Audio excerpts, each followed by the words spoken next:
Yeah, well, it's interesting because it actually started from a bioregional perspective Mhm. when the International Joint Commission developed their area of concern policy. It's like, the Great Lakes were dead.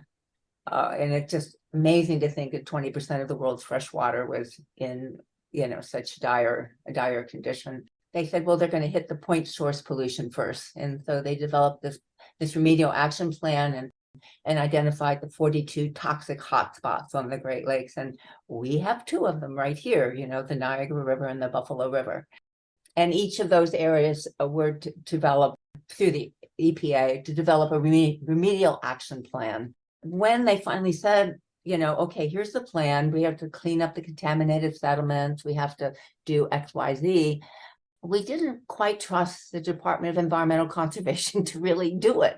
So we said, okay, well, we're going to form a friends group and we're going to just, kind of keep bugging them all the time and make sure that they do what they said they were going to do. And people like Ken Sherman, who was actually a Lutheran minister, helped start the Peace Center, who was a really great organizer. Margaret, myself, Barry Boyer, who was at the law school at that time.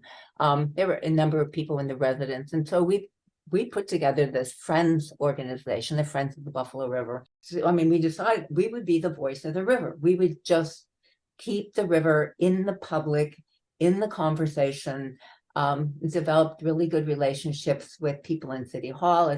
We used whatever capacities that we had. And it was the Friends of the Buffalo River who became the Friends of the Buffalo and Niagara River once we realized that nobody was going to be the Friends of the Niagara River if we didn't become the Friends of the Niagara River.